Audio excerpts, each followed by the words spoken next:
Oh yeah, I got that boom boom pow.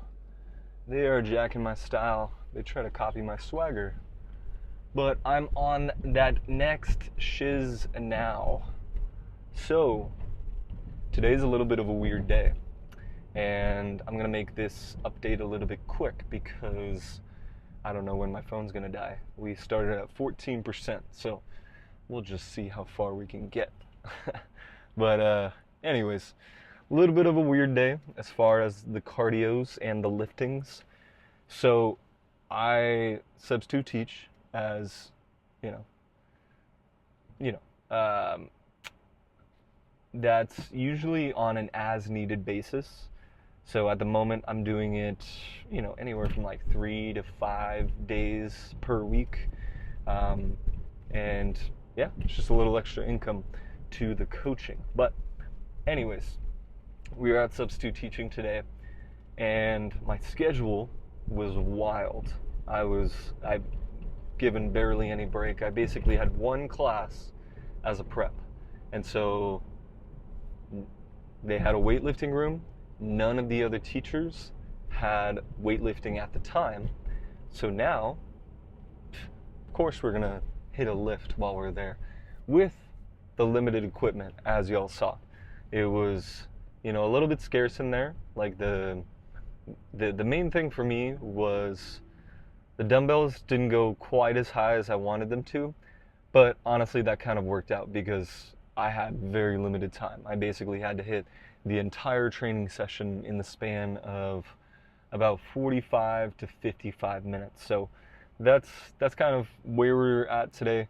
But the main thing that I could critique about it was the incline bench. The incline bench was, I mean, the incline was fine. You could set it to wherever you wanted, but the actual seat, if y'all saw, it was completely flat. Like you couldn't tilt it up.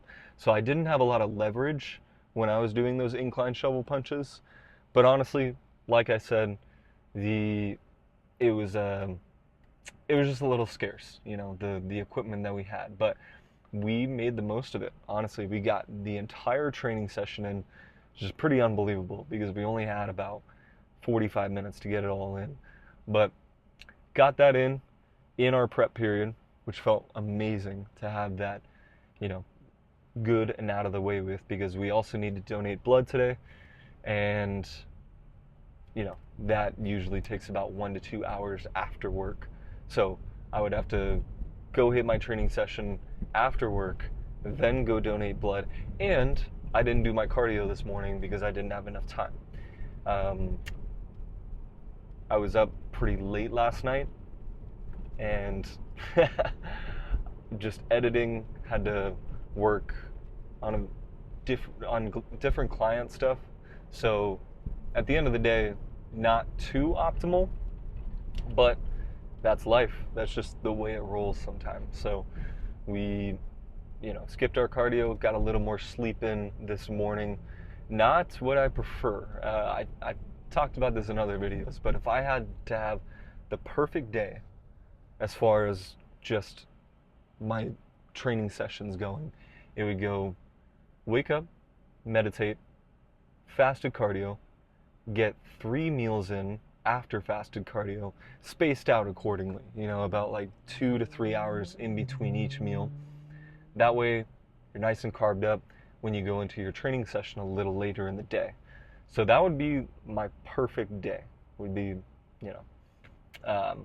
But anyways, we are on our way to finally hit our cardio at, you know, just a random Planet Fitness. But that being said, we are also going to donate blood, but this is actually a great schedule for today because I want to make sure that I'm getting in at a good time each night. Like I'm getting in, like, for instance, I got in last night at 9:45. Thank freaking, I mean, just goodness gracious, I am extremely grateful for my lady because she cooked my last 2 meals, and that way I could just get them in and then get a little bit of work done, go to bed. So last night we got in at about 9:45. Just super late. Like I'm usually, like, my wind down time with like work and everything is around like at least an hour. And so I'm getting in bed at the very earliest, like 10:45, 11ish, which is way too late. I need to definitely be getting in bed much earlier if I want to get up for, you know, my 5:30, or I'd be getting up for my 5 a.m. meditation, and then going to hit my 5:30 cardio. But that being said, we will definitely be ready for tomorrow because it's not even 3 yet. I mean, by the time we get there, it's going to be about 3:10. So we'll hit our cardio, you know, kind of chill for a little bit, probably get some more work done. The work never stops. And then at least client work, just because it's a great, I don't even want to call it an issue, but it's an issue in the sense that I just don't have a lot of time throughout the day. But it's definitely not an issue because that's the whole goal. We want the business to grow, so more clients, you know, more people happy, and the more the business can grow. But anyways, we'll be going to our blood donation center at around like 4:10ish now. And that way we'll be getting out at the very latest 6 p.m. and we'll probably be home around like 6:30ish. Well, I still got to do my meditation. So actually, man, that's a good point. We might even do our meditation right after this cardio session because we have a little bit of time.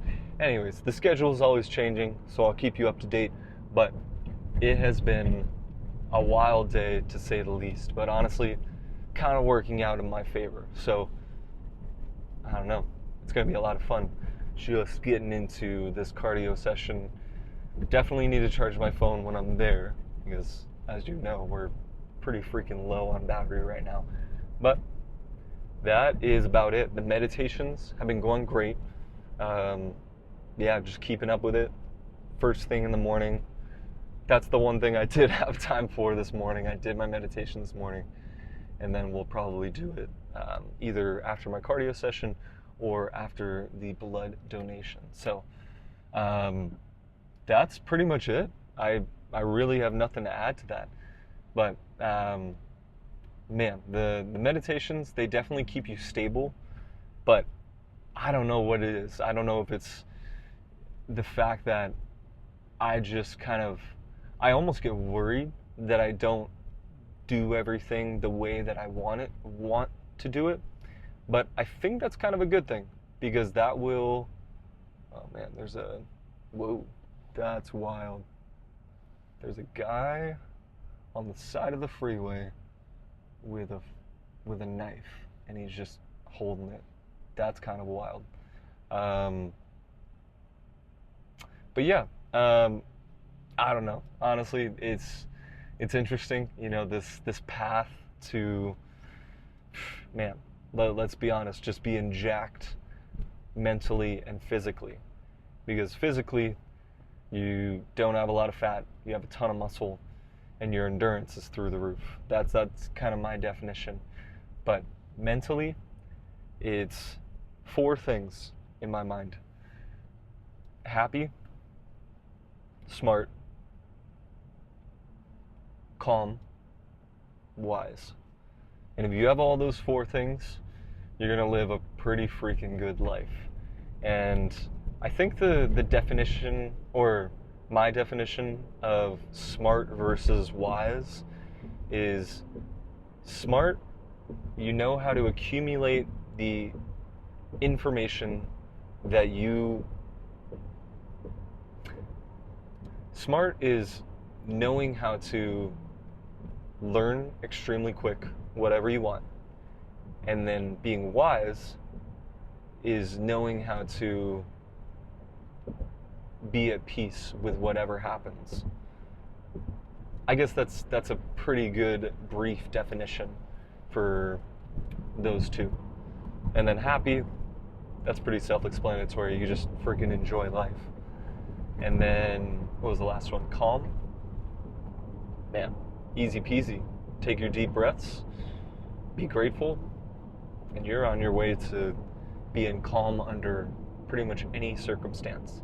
And that's not to say you should be calm under every circumstance, because there are certain circumstances where you're going to need a little bit of fire. You're going to need some passion, like I'm thinking of a few stories right now, but one that speaks to me pretty well is there was and I mean whatever your religious profile is, I totally respect it. I am not traditionally religious in any way, but I did like what the Dalai Lama did in one circumstance. He had a student with him where he had been learning under the Dalai Lama for years, and then this student then went on to get his degree, and he I think he got his master's, and then he started teaching other students basically a lot of different things about meditation and other things in that realm. And then they were giving a presentation one day, and he kept referencing to all of his students. He kept saying, my students, my students, my students. And then the Dalai Lama, he very intentionally snapped. Like, he got really angry, but it was for a purpose. Like, he basically yelled, and he was like, stop calling them his students, or stop calling them your students. And it kind of shook the guy. Like, he was like his student. Like, he was like, what? What would he? And then if it wasn't for the anger that the guy perceived from the Dalai Lama, I don't know if it would have stuck with him as well. You know, the concept would have been there. Basically, the whole moral, or the whole message that he was trying to get across was, these are students that you work with. You don't take ownership of these students. They're not your students. They're students that you work with. And I think it's a pretty small difference, but I think it's very important at the end of the day, because that reminds us that we really don't own anything in this life. We get the privilege of interacting with certain things and working with certain people, but at the end of the day, nothing is ours. I mean, you really can't own anything at the end of the day. You can, put a certain patent on it, you can trademark something, you can, basically legally say something is yours in writing, but at the end of the day, those legal systems were made up by somebody who basically wanted to give more structure to civilization. And so, I mean, at the end of the day, you can break down everything to the fact that nobody owns anything. So, just keeping that in mind, I think the language that we use in this instance, by him saying my students, it reinforces the idea that he owns something when in fact he doesn't. And so I think that's a pretty good